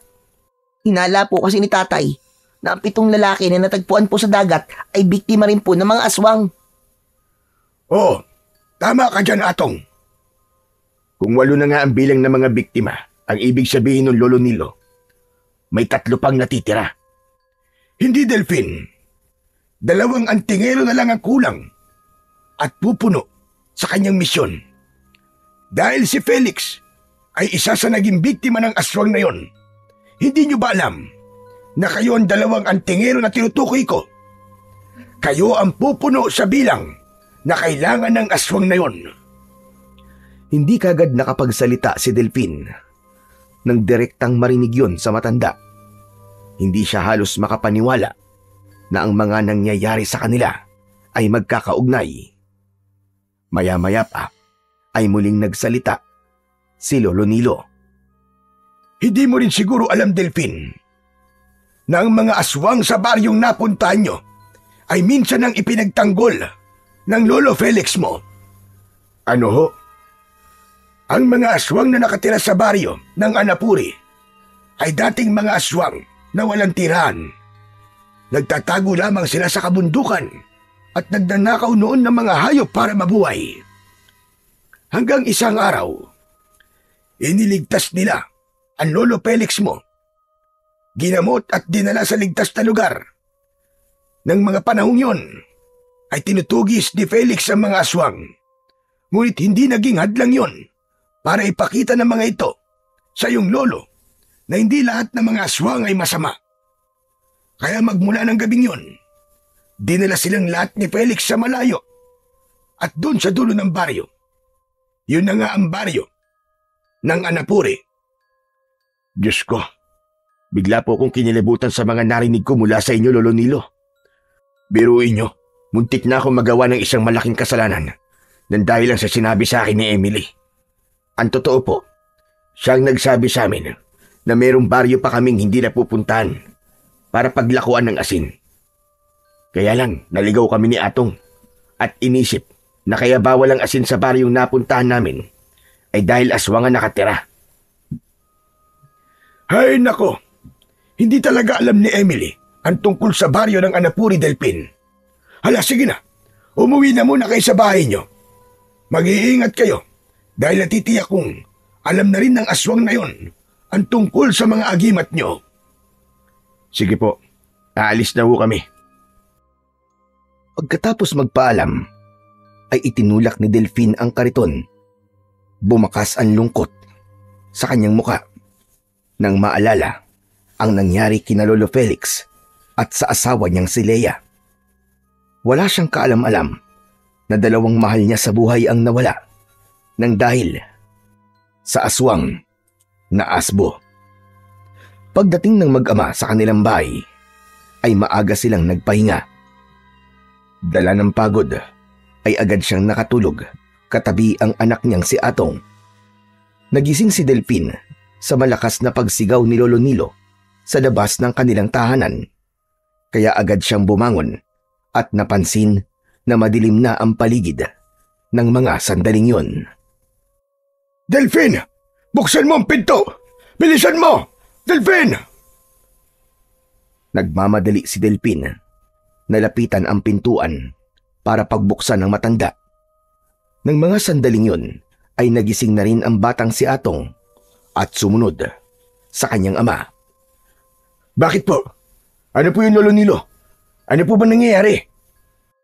Delphin, nagpadala ng sulat sa kalapati si Lando. Ipinapasabi niya sa'yo na kailangan niya raw ng tulong niyong mag-ama dahil nalaman niya na ngayong gabi ay sasalakayin sila ng masasamang aswang na asbo Balak ng mga ito na patayin ang lahat ng aswang na nakatira sa baryo na yun. Diyos ko, kailangan namin silang iligtas. Pero malayo po ang lugar na yun. 1 oras po naming lalakarin yun bago makarating doon. Baka mahuli na po ang lahat at hindi na namin sila mailigtas. Huwag na kayong mag-alala, Delphin. Ipagagamit ko sa inyo ang kabayo ko. Kaya sige na, umalis na kayo. Alam kong kayo lang ang makakatulong sa mga tao roon. Ang kutob ko, gagamitin nilang biyag ang mga tao sa baryong yun para mapatay kayong mag-ama. Kaya nag-aalala rin ako sa kaligtasan ninyo. Hindi ko po hahayaan na madamay ang mabubuting mga aswang nang dahil sa kasamaan ng asbo na yon. Nasaan po ang kabayo nyo, Lolo Nilo? Sandali po, Tay. Marunong po ba kayong gumamit ng kabayo? Oo naman, anak. Lahat ay pinag-aralan ko. Para kung dumating man ang ganitong pagkakataon, ay alam ko na kung anong gagawin ko. Tara na, bilisan na natin. Iligtas natin sila, anak. Agad na kumilos ang mag-ama at sumunod sa sinabi ni Lolo Nilo. Naghanda si Delphin ng itak at 2 dakot ng asin na nakalagay sa kanyang mga bulsa. Samantalang si Atong naman ay dala ang maliit na bag na punong-puno ng asin. Nang handa na ang lahat ng mga kakailanganin nila, sumakay na sila sa kabayo at agad na pinatakbo yun ng mabilis patungo sa baryo ng Anapuri. Pagkalipas ng kalahating oras, narating na nila ang baryo at bumungad kagad sa kanila doon ang sigawan ng mga aswang na sinasaktan ng mga asbo. Kitang-kita nila kung paanong inatake ng mga itim na aswang ang mga taong nakatira doon. Uminit kagad ang agimat ni Atong at ni Mang Delphin. Pagbaba nila sa kabayo, ay agad na sumugod si Mang Delphin sa mga itim na aswang. Mga diablong buwang kayo! Kayong lahat! Kami ang kalabanin nyo! Tumabi kay Delphin ang batang si Atong na nakahanda na rin sa pag-atake ng mga aswang. Agad nilang nakilala ang mga kalaban dahil sa taglay na kulay ng masasamang nilalang. Kulay itim ang mga ito habang nakalitaw ang mga pangil sa bibig at nanlilisik ang pulang-pulang mga mata. Mga kasama, huwag tayo matakot! Ito na ang panahon! Lalaban na tayo! Huwag natin hayaan na magtagumpay sila sa kanilang kasamaan! Patayin ang mga itim na asbo! Patayin silang lahat! Isa-isang nagpalit ng anyo ang mga tao sa baryo ng Anapuri. Nakipaglaban ang mga ito sa mga kapwa nila masasamang aswang. Si Atong naman ay kumilos at iniligtas ang mabubuting aswang. Si Kapitan Lando naman ay kasama ang mga tanod nito. Gamit ang kanilang batuta ay nakipaglaban sila sa mga aswang. Samantalang si Mang Delphin ay nabaling ang atensyon sa nilalang na nakatayo sa hulihan ng mga aswang na asbo. Hindi siya maaaring magkamali. Ang aswang na yon ang nakalaban niya sa tapat ng kanilang bahay nang minsan itong sumugod doon. Humigpit ang hawak ni Delphin sa kanyang itak at agad na sumugod papalapit sa kinaroroonan ng pinuno ng mga aswang na asbo. Pero bago pa man lumapat ang talim sa katawan nito, ay bigla na lamang itong naglaho. Anak nang, nawala na naman siya. Nasaan ka? Magpakita ka sa akin. Harapin mo ako. Huwag kang duwag, hayop ka. Magpakita ka. Maglaban tayong dalawa. Pagkatapos niyang sabihin yun, unti-unting lumitaw ang nilalang sa kanyang harapan. 2 dipa lamang ang layo nito sa kanyang kinatatayuan. Lumiwanag din ang buong katawan ni Delphin at inatake kagad ang kalaban. Binigyan niya ito ng isang malakas na suntok sa muka, ngunit nakaiwas ang aswang at gumanti sa kanya ng kalmot gamit ang malakutsilyo nitong mga kuko. Tinamaan siya sa dibdib na agad din naman na naghilom ang sugat. Dalawa na lang ang kailangan ko. 2 antingero at makakamit ko na ang lakas ng kapangyarihan na walang kapantay. Sinasabi ko na nga ba't kapag inatake ko ang lugar na ito, ay mapipilitan kayong pumunta rito. Pagmasdan nyo ang mga aswang na umaastang mabubuting nilalang. Pagmasdan mo! Oo, demonyo ka. Hayop ka. Nakikita ko. Kitang-kita ko ang kabutihan sa kanilang mga puso. Hindi sila gagaya sa'yo. Dahil isa kang masamang aswang. Isa kang alagad di Satanas. Hindi. Huwag mo sabihin yan. Mabuti rin naman akong nilalang kung tutusin.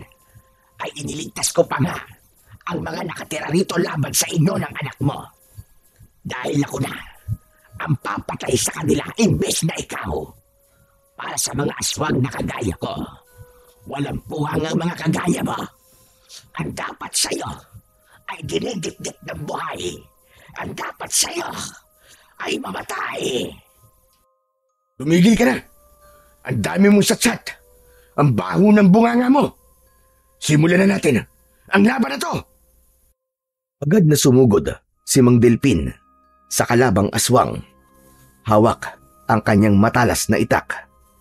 Iwinasiwas niya ang itak sa ere at bawat pag-atake niya sa kalaban ay naiiwasan ito at nakakaganti ng kalmot sa kanyang katawan.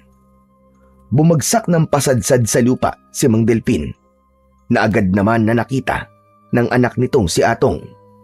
Kaya ang bata naman ang lumaban sa aswang. Hindi nakaiwas ang pinuno ng mga itim na asbo. Tinamaan ito ng sipa ni Atong. Pasadsad itong bumagsak sa lupa. Kaya naman, wala nang inaksayang oras si Atong. Dumukot siya ng asin sa bulsa at isinaboy yun sa pinuno ng mga aswang na asbo. Aray ko! Ang sakit! Tama na! Hayop kang bata ka! Tama na! Hayop ka rin! Hindi ka lang hayop! Demonyo ka pa! Kulang pa yan sa pagpatay mo sa nanay ko! Hayop kang bata ka! Lintik ka! Titirsin kita! Papatayin kita! At tatantarin ko katawan mo ng pinong-pino at ipapakain ko sa mga alagad ko! Biglang naglaho ang aswang at sa muling paglitaw nito ay saktong sakal-sakal na nito sa leeg ang batang si Atong. Naramdaman niya ang pag-angat ng kanyang paa sa lupa. Subalit hindi siya tumigil. Isinaboy niya sa mukha nito ang asin. Kaya naman, nabitiwan siya nito. Samantala, mabilis na bumangon si Delphin nang makitang bumagsak ang kanyang anak mula sa pagkakasakal ng pinuno ng mga aswang na asbo. Mabilis pa sa kidlat na naisaksak niya ang itak sa tiyan nito. Lumiwanag ang talim ng kanyang mahiwagang itak. Bumulwak ang kulay itim nitong dugo. Nang makita ni Atong na nasaksak na ng kanyang ama ang pinuno ng mga aswang na asbo, bumangon siya at lumapit sa mga ito. Hinawakan niya ang tigkabilaang braso ng aswang at ang liwanag mula sa kanyang suot na agimat na kabayong dagat. Unti-unti yung pumasok sa katawan ng asbo dahil sa malakas na enerhiyang bumalot sa katawan ng aswang. Nawala ang pagkaaswang nito at bumalik sa pagiging tao. Yun ay walang iba kundi ang may-ari ng tindahan na si Aling Emily. Siya ang pinuno ng mga aswang na asbo. Gulat na gulat naman ang mag-ama sa kanilang natuklasan. Hayop ka! Demonyo ka, Emily! Ikaw palang pinuno ng mga aswang na asbo. Ikaw din ang dahilan kung bakit kami nakarating sa baryong ito. Dahil gusto kong magbago ang isip nila. na totoong masama ang mga tao na dapat silang maging kagaya ko. Patutunayan ko na nagkamali sila na pinaniniwalaan. Papatayin ko silang lahat dahil sa pagtatakwil nila sa akin. Papatayin ko silang lahat. Tumahimik ka! Dapat lang sa'yo na itakwil dahil masama ka nila lang. Nagpakain ka sa kampo ng kadiliman. Hindi! Hindi ako masamang nilalang. Hindi ako masamang nilalang. Muling nagbago ang anyo ni Aling Emily. Inatake nito ang mag-ama, ngunit maagap na nakakilos ang batang si Atong. Ginamit niya ang agimat niya at idinikit niya yon sa dibdib nito. Lumakas ang liwanag sa suot niyang kwintas at sa isang iglap, lumitaw ang malaasido na ulan na pumatak sa katawan ni Aling Emily. Hindi pa nasiyahan si Atong. Inubos niya ang asin sa katawan nito at sinundan naman ni Mang Delphin ng pagtaga sa leeg mismo ng aswang. Nagkikikisay ang katawan nito hanggang sa matunaw at nasunog hanggang sa maging abo. Nang mga oras na yon ay natalo ng mabubuting aswang ang mga alagad ni Aling Emily. Bagamat marami rin ang nasawi at nasugatan, hindi na nila maitago ang labis na kaligayahan ng mga sandaling yon sa kanilang mga puso dahil sa wakas nakalaya na sila sa masasamang nilalang na patuloy na nanggigipit at nagiging banta sa kanila. Mga kasama, makinig kayong lahat sa akin. Nais kong magpasalamat sa inyo. Kasama ng aking anak na si Atong. Ako si Delphin, na apo ni Lolo Felix, ay taus-pusong humihingi sa inyo ng kapatawaran sa lahat ng mga nagawa kong kasalanan sa inyo. Ginulo ko ang pananahimik ninyo sa baryong ito. Patawarin niyo sana ako. Pagkatapos sabihin yon ni Mang Delphin, lumapit si Kapitan Lando sa kanya at nakangiting nakipagkamay. Niyakap naman ito ang batang si Atong. Kalimutan na natin yon, Delphin. Maraming salamat sa iyo, Delphin, at sa iyong anak na si Atong. Iniligtas nyo ang mga nakatira rito mula sa mga masasamang aswang na asbo. Maraming salamat din po, Kapitan. At pasensya na po kung hinusgahan kita kagad. Hindi ko naisip na kaya nyo kami pinagtatabuyan ng aking anak noon ay para iligtas lang din sa mga aswang. Muli po, Kapitan, humihingi ako ng paumanin sa aking kapangasan. Mula sa kanilang kinatatayuan ay bumalik sa dating anyo bilang tao ang mga aswang na nakatira doon. Naluluwa ang mga ito na nagpasalamat kina Delphin at Atong. Simula sa gabing ito, mga kasama na ako ni Kapitan Lando na magbabantay sa baryo nyo. Pinapangako ko yan. Hindi ko nahahayaan na merong papasok na maglalako ng asin sa lugar ninyo. Mabuhay ang mag-ama, mga kasama! Mabuhay ang bagong simula ng katahimikan sa baryo natin! Mabuhay sina Delphin at Atong! At mabuhay tayong lahat! Umalingaw-ngaw ang sigaw ng mga taong natulungan ng mag-ama. Walang katumbas na saya ang naramdaman ni Mang Delphin nang makita ang mga ngiti sa labi ng mga tao na naninirahan sa baryo ng Anapuri. Pagkatapos ay nagpaalam na silang dalawa sa mga ito. Sakay ng kabayo, umalis sila sa baryo ng Anapuri, dala ang ngiti sa kanilang mga labi na punong-puno ng panibagong pag-asa para sa kapayapaan ng lahat.